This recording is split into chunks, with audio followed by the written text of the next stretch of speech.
this is the Fighter, and I've got nothing really important to say except that it's time for 10 more fights you've never seen before! So with the first video, we got some feedback, and a lot of the fans seemed to like this overall, but they wanted to see more names that they knew, which defeats the purpose of 10 fights you've never seen before. But either way, I've decided to grant your bloodthirsty wishes and find some faces you're going to definitely recognize this time. So, let's quit wasting time and get right into things. Let's watch some fights. 10 more fights you've never seen before. Number 1. Chuck Liddell versus Kenneth Williams from Neutral Grounds 11, 1999. How's that for name power? In between his budding UFC career, the Iceman was taking fights in other companies, including this little show called Neutral Grounds. His opponent, Kenneth Williams, puts up a heck of a fight against the young Liddell, whose style was not quite as refined as it became later. Chuck tires Williams out and actually does something we've never seen him do before, climbing the back of Williams to finish with a rear naked choke, ending with a pretty subdued victory celebration as opposed to what we expect to see from him nowadays. All that exists of this fight to my knowledge is this home video of it from his corner, but it's pretty crazy seeing the roots of the Iceman in such a small show. Number 2. Frank Shamrock versus John Lober from Super Brawl 3, 1997. The oldest fight on this list, Frank Shamrock was coming off back-to-back losses in Pancrase and headed to Hawaii to attempt to get a win back on his record. Standing in his way was IFC champion John the Machine Lober. Now, this being mixed martial arts from 1997, this match went one 30-minute round, with Frank winning the first half of the fight standing and on the ground. But as the fight went on, Shamrock's weak cardio caught up with him, and Lober turned the tides and did something no other MMA fighter would do to him until he fought Kung Lee, and that would dominate Frank Shamrock. To his credit, Frank did knock out a tooth from Lober's mouth halfway in, and I believe a second towards the end of the fight. That's John Lober's tooth! But that just pissed off Lober more. After this fight, Frank began to focus on his career more than training other fighters at the Lion's Den, and this led to his rise of stardom in the UFC, including a rematch with Lober, where Shamrock came out on top. But in this fight, Frank had no such luck. Number 3. Mauricio Shogun Rua versus Renato Babalu Sobral from IFC Global Domination 2003. One day I'm going to do a video just about that event, but for now, here's a glimpse at one of the matches from that amazing one-night tournament for the IFC Light Heavyweight title. A young Rua took on veteran Renato Sobral in the semifinals of this event and wasted no time in trying to end the match. Babalu constantly looks for takedowns and submissions while Rua fought him off for the first round. And in the second, Rua began to take over and work his strikes. This fight went into the third round with some back-and-forth mat work, capping off the match with a tight guillotine and advancing Babalu to the finals. This was a good display of Rua's abilities and gave us a glimpse of the future of the man who would later become Pride's middleweight Grand Prix winner. Number 4. Pedro Rizzo versus Jeff Monson at Art of War 3, 2007.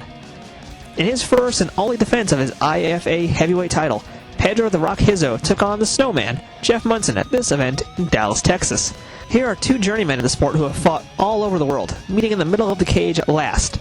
This was a clash of styles with a tentative first round, Monson opening a cut above Rizzo's eye, but the fight quickly picked up in round 2 as Rizzo began to set the pace and find his mark with his kicks and punches while stopping the takedown attempts of Monson. Rizzo spends the third round bloodying Monson's face before connecting with a knockout blow to finish the Snowman off. By the end of the fight, though, neither man looked like a winner. Number 5. Duane Ludwig versus Sammy Morgan from Ring of Fire 16, 2005. The last time I showed you Duane Ludwig was when he took down Jens Pulver and shocked the world. But this time, we're going to put the shoe on the other foot, or maybe the glove in the other hand. Just 3 events after Ludwig finished Pulver, Bang took on Sammy Morgan, and well, just watch the fight. Kickbox.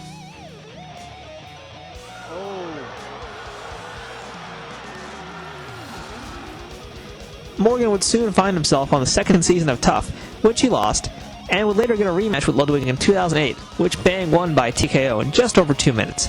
But let's let Morgan relive his moment of glory just one more time. Number 6. Forrest Griffin versus Steve Sage from King of the Cage 20, 2002. 3 years before becoming the first Ultimate Fighter winner, Forrest Griffin was battling in any company he could, and made his way into King of the Cage to take on Team Cannon's Steve Sage. Forrest comes out guns a-blazing with a tie clinch, then takes Sage down and eventually takes the back of his opponent, quickly giving that up and finishing with a barrage of punches to the head from the mount. Impressive showing from the young fighter and a sign of things to come. Let's keep this King of the Cage party going with another classic from that company. Number 7. Dean Lister versus Jeremy Horn from King of the Cage 31, 2003. 2003 was a busy year for Jeremy Horn, with 10 fights including Vernon White, Forrest Griffin, and Renato Sobral, and Lister had just won the Abu Dhabi World Championship Absolute Division and was King of the Cage Middleweight Champion.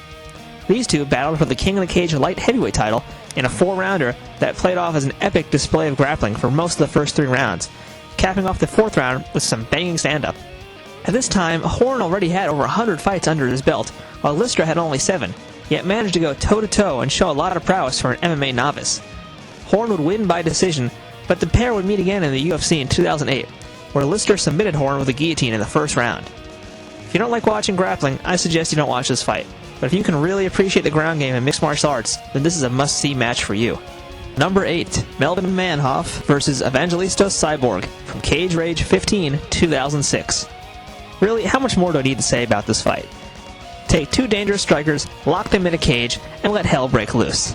They waste no time and start trading immediately, and the heart attacks just keep coming. Just look at these guys go. Manhoef gets caught in the heel hook at the end of round 1 and saved by the bell. In round 2, sees the finish of this fight as things heat up quickly, and Cyborg begins to take over and explode.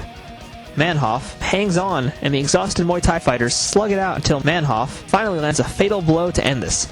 But me talking about it does not do it justice, so definitely go check this one out if you can find it. Number 9, Kenny Florian versus Bobby McAndrews from Mass Destruction 15, 2004. Here is the second pro fight of Ken Flo's career, against Bobby McAndrews in one of the early Naga mixed martial arts shows. Florian survives an early rush from his opponent and almost gets guillotined, but soon takes him down, works some ground and pound, takes his back, and works for a wicked Kimura, as those people say in Boston, ending the fight with his first submission win. Pretty straightforward win for Florian, but the most important thing to note is how cool those green gloves look.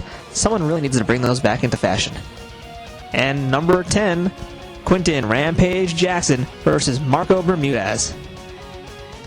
This fight here was Quinton Jackson's second pro fight, so let's have him introduce the clip. It was in Huntington Beach, California. It was when I was training with Fabiano Iha. I slammed the shit out of that motherfucker. I can't remember how many times I slammed that guy. Well put. So let's count the slams that Rampage gives to Bermudez. 1, 2, 3, 4, 5.